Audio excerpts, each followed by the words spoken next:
And, of course, if you are watching this show on YouTube or on Twitch, just go to YouTube, type in WEEI, live stream pops right up. You should be able to see our friend Andy Hart. Hart, good afternoon. How are you?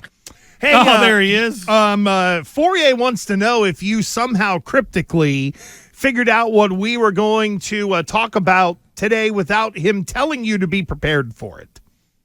So No. Yeah. I threw it out there. He didn't see it. Now you know how much he pays attention to the show. Oh, man. What? I sent you a message today about getting your 10 points of, your 10 points of how to fix the Patriots. 10-point plan on how. message? I sent you a message. Was it a bat signal? No, it was a tweet. It was a public tweet that you were directly supposed to read. tweeted at you. Yeah, you were supposed to I read it. thought we were like on the same team here. Like you didn't even pay attention to it. Like I thought you'd come prepared with 10 important keys to fix the Patriots situation. Okay, I must have missed it. You're not fully Sorry. invested. I knew it. Oh, I knew it. wow. You're like the Are Patriots you right saying now. that You're like Trent Brown. Oh, that's That not right. is- That was a low blow. Oh. Right there. You thought it'd go right over his head, didn't you? Oh, I see what you did there. So, how tumultuous do you expect this week to be, Andy Hart? Or will they skate through to the end of the regular season and then bring on the chaos? Yeah, I think they'll make it through. I think it's probably more emotionally tumultuous for people outside the locker room and the actual football team.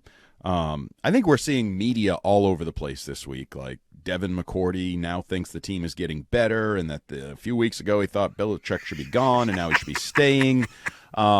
Even fans that are in attendance on Sunday. Like, are you cheering Bill Belichick every time you see him? Like it's the last time you're ever going to see him? Are you treating it like a real game? Like, would the organization do something? If this is Bill Belichick's last game, would they ever just put like a 3 minutes to go in the fourth quarter, Bill on the big screen? Like the in-stadium feed just suddenly shows Bill on the sideline for a couple minutes, maybe to entice a crowd standing ovation. You know how you take a blowout game or last game on basketball, you take the guy out, so you replace him so you can give the crowd the chance to really acknowledge the greatness, the career, whatever it may be. I think there's a lot of questions as how you play that, what Bill Belichick would want, what they're going to do. Do they care what he wants? Because if I'm firing you and you don't want to be on the big screen, I can still put you on the big screen because I'm firing you, so it doesn't matter how you feel. I think it's going to be a more interesting week all the way around.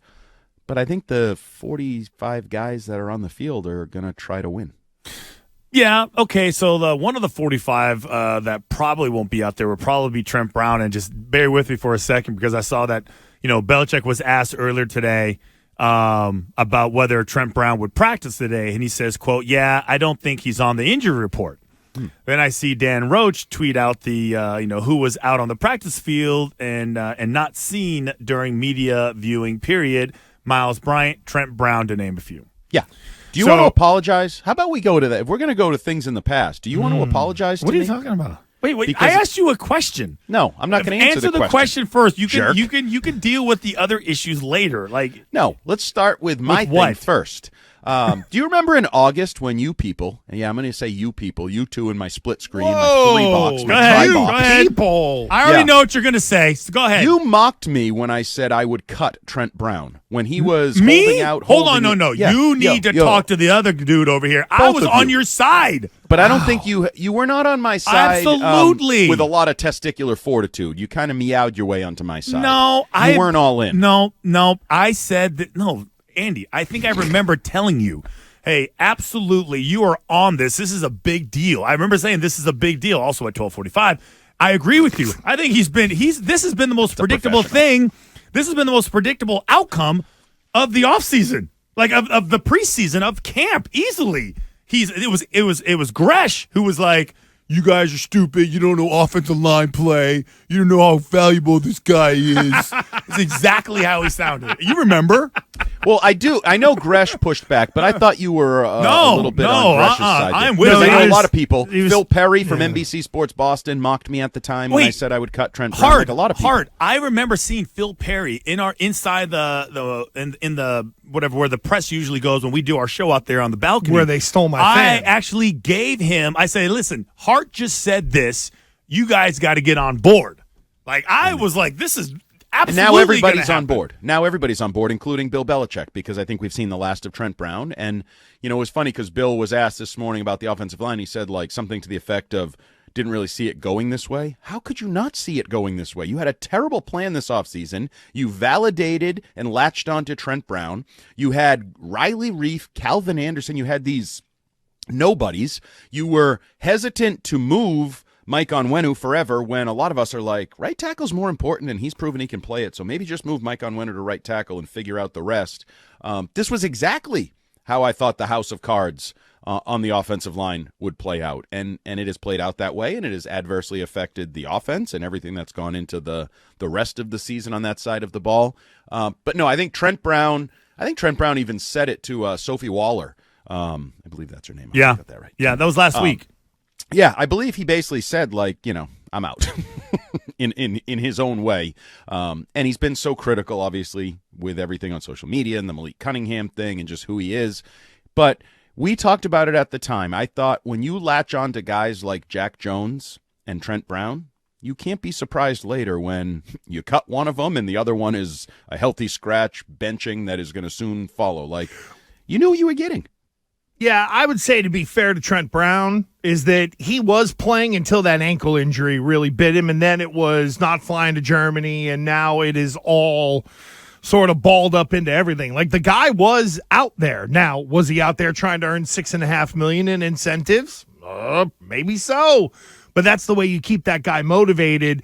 And I would dare say, I'm sure Belichick didn't expect Strange to get hurt as early as he did. And we even talked about it at Hart during camp.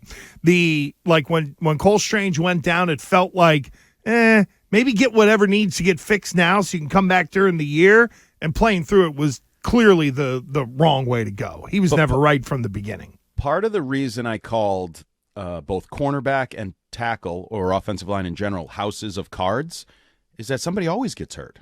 Yeah, Gresh, somebody's getting hurt. No You're not doubt. going to make it through with five starters on the offensive line. So that's why they spent $9 million this year on Riley Reif. He was supposed to be the sort of the guy who would insulate you from that because he can play a bunch of positions, and then he gets hurt. Except Riley Reif was sort of like a Red Sox type signing. He's a guy that used to be good 5 years ago, and he's been on 3 teams since, and we can get him on a good deal. Do we want to bring him in and see what we can get out of him? That's what Riley Reif was. He's a perfect Red Sox starter, and you shouldn't be expected when you don't get a lot of return on your investment there. I'll tell you what, if the Red Sox spend $9 million and get a starter this year, I'll buy you Pizza Hut or something like that. Make sure it's on Wednesday. No, but they spent like real money on Riley Reif to be the swing guy, and it kapoofed. With that, Hart, Yes. All right. when you look at, because, every single team has injuries and maybe they overestimate what a guy is worth, and then they adjust and they scramble and they still kind of manage to at least be respectable. Because other teams in the league have had injury issues, multiple quarterback issues, and yet they still have found their way to maybe at least being 500, maybe even a playoff berth, or maybe it's 7 wins. Who knows? But it's still better than where the Patriots are at. So even with that, don't you think other coaches have done a better job managing their crappy, bad decisions than the Patriots have? To some degree, yes, but there's the talent question. Like, yes, everybody's going to deal with injuries and things, but when you start with a roster that has questionable talent, and this is where the whole Belichick the GM and Belichick the coach and which one's worse at his job these days, blah, blah, blah. When you start with limited talent and then start chipping away from that and losing players, key players, role players, whatever they may be, it makes it harder to manage. But do I think Bill has done a great job managing the roster this year? No, I don't. Over the last couple of years. I mean, the Onwenu thing is a perfect example.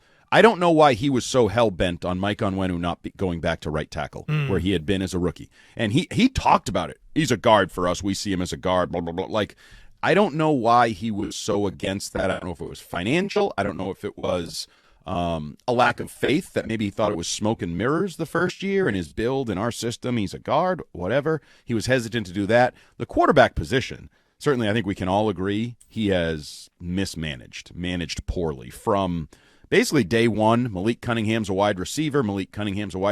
Oh, now we need him to play quarterback. Oh, now Malik Cunningham is going to be the backup quarterback in Vegas. Now he's a wide receiver again.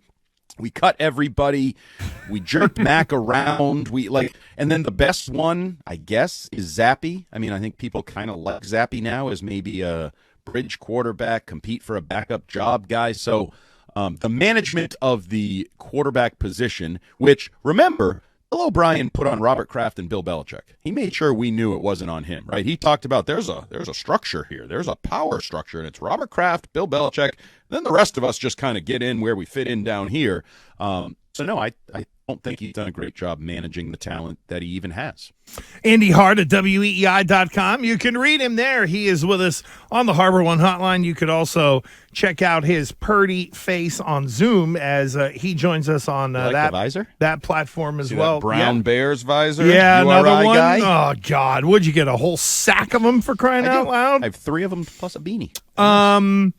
I know that there was the question of Jerod Mayo and him wondering about the timing of a report. The Nationals, and you even mentioned it, Hart, even the national guys are like, this could happen, but nobody is really putting no one is really putting their name to anything. But when it comes to this game on Sunday, is there a massive difference between the 3rd and the 5th pick? Is there a massive difference in your mind between 2 and 4? I know the Patriots can't control all of it, but is this a mandatory lose on Sunday, knowing that even if you win the game, the worst you can end up is 5th? I do think you prioritize the higher pick. I do think it's a mandatory loss. I have even spun it as, Bill would rather do whatever than lose to the Jets. But the ultimate way to screw the Jets is to let them win, because on a double level, it bumps the Jets pick down, which, don't look now, Patriots fans, but it's not great that the Jets have a top 10 pick and they could get Aaron Rodgers back next year, and they already have a really talented roster. Like, that's not ideal to have to face in the AFC East. Brilliant negotiating by Joe Douglas to keep that pick. Yeah, and to add like a top 8, 10, whatever, depending on this, to that roster is going to be problematic. But the best way to screw the Jets is for the Patriots to have the number 2 pick, be able to get the pick of the litter other than whatever goes 1, because we now have all these stories like the Bears are going to stick with Fields. Are they trading the pick? Are they just going to take Marvin Harrison Jr., who everybody has anointed like the surefire best player in the draft? But yeah, I think the problem is, as much as I say this is absolutely a must-lose game, other than telling people to fall down, other than telling people to fumble, like, I don't know how you lose this game, because you're already playing, 2 rookie guards, you got a backup left tackle, Kevin Harris is getting reps behind the wide receivers, you're at Jalen Reagor's a practice squad if you wanted to throw the game other than absolutely, it's hard to throw it personnel-wise. You're already playing all the young guys, right? I know. So, and I would never, this is where I believe everyone that says they would never tank. I don't think they would ever do anything intentionally to lose a game between the lines once the game starts. Like, I would never tell a kid to swing and miss in baseball. Like, you don't do that. You let the guy compete. And the reality is you're already competing the bottom of your depth chart. But the worst case scenario for this Patriots team, yes, is to fall out of the quarterbacks. If you don't get one of the top 3 quarterbacks or Marvin Harrison, if those 4 guys, Marvin Harrison, Caleb Williams, Drake May, and now Jaden Daniels, if all 4 of those guys are gone, disastrous, absolutely disastrous draft day. Ooh, I thought you had something. No, I do, but I'll bicker with Hart of that later. Brian Costello covers the Jets for the Daily News, I think it is.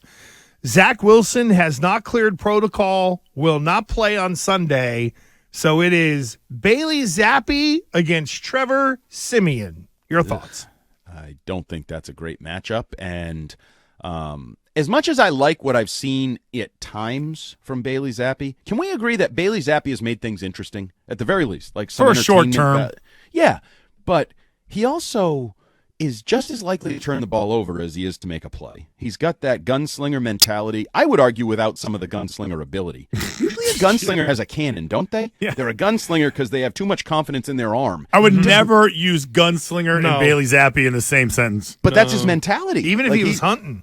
He's got that. He's almost like a 3-point shooter under Joe Mazzulla. Like, the whole idea of the Celtics, if you miss 1 3, take 2 more. If you make 1, only take 1 more. Like, Bailey Zappi, I swear, if the ball gets picked off, he's like, Coach, I need 2 passes now to make up for that pass. Like, I want to throw more into coverage and into those things.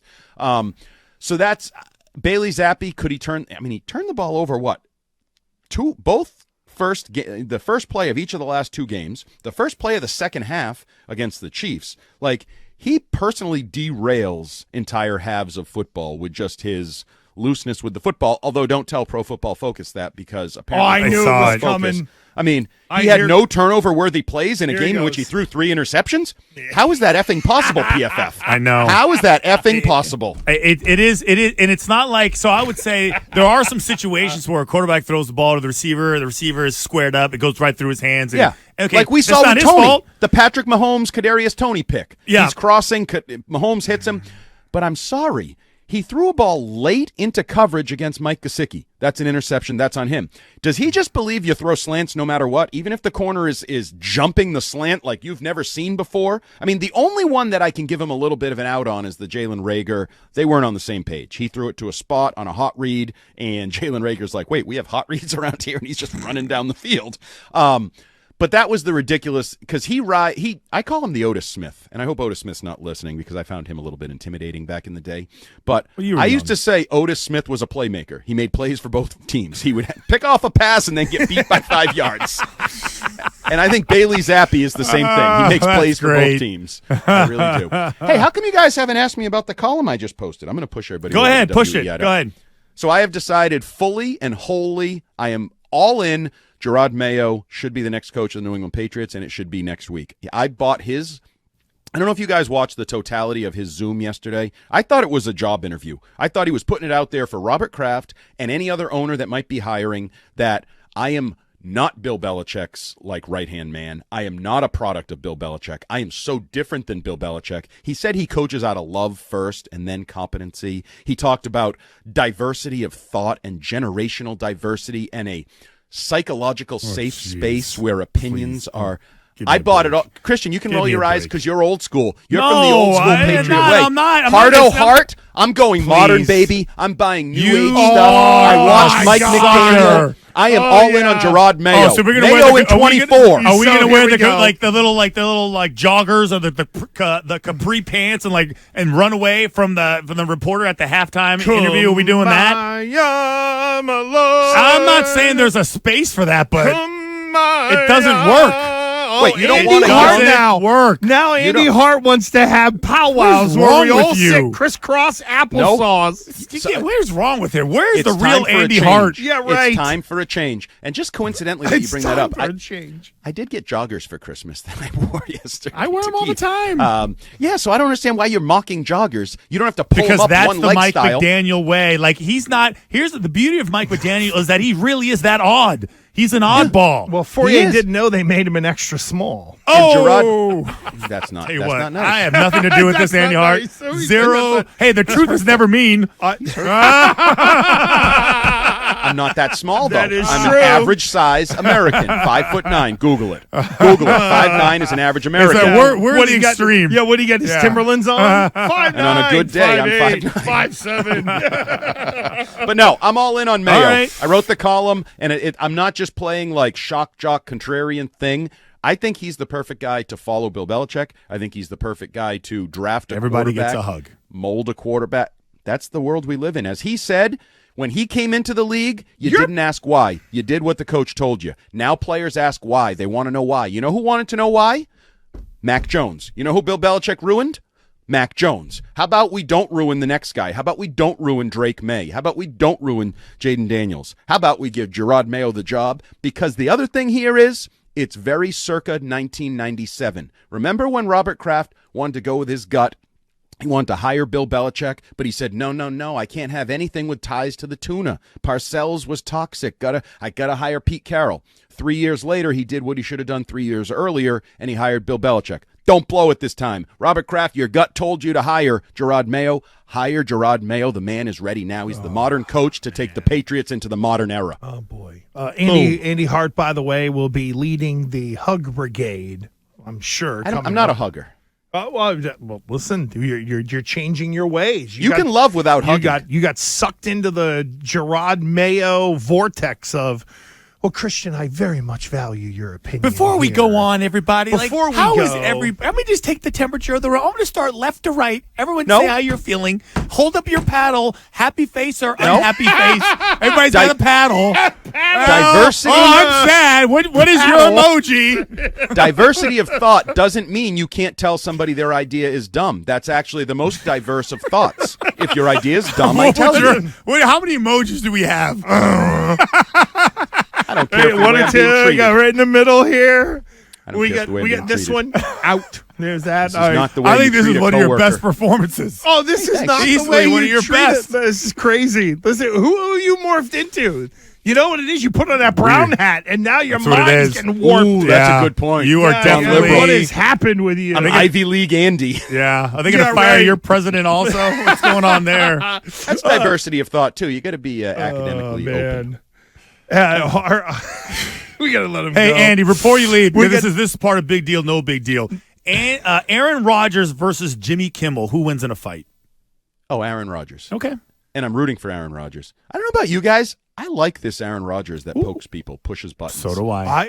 He's not the way of the ways. Oh, that's now. right. That's diversity He's- of thought. he's No, old that's school. diversity of thought. Also, It is diversity it's of a, thought. It's an all-encompassing Diversity of thing. thought. Everybody belongs. It doesn't matter, even if you contradict yourself. Right. It's diversity of thought. But you're Right. contradicting yourself. But that's diversity of thought. You have to be open to everything, and then you have to sift through the idiocy. Wow. Andy Hart with us on the Harbor One All right, you're the Hotline. best, Andy. Hart, we'll Thank you. see you, buddy. See ya. Thank you. Go to WEEI.com and read his column on how Jerod Mayo's now going to warm the cockles of all of our hearts. We with should his get our own ways. paddles. Every morning I'm coming with a paddle. That's Hey, how right. do you feel, Gresh? You can pick between like 10. Oh, man.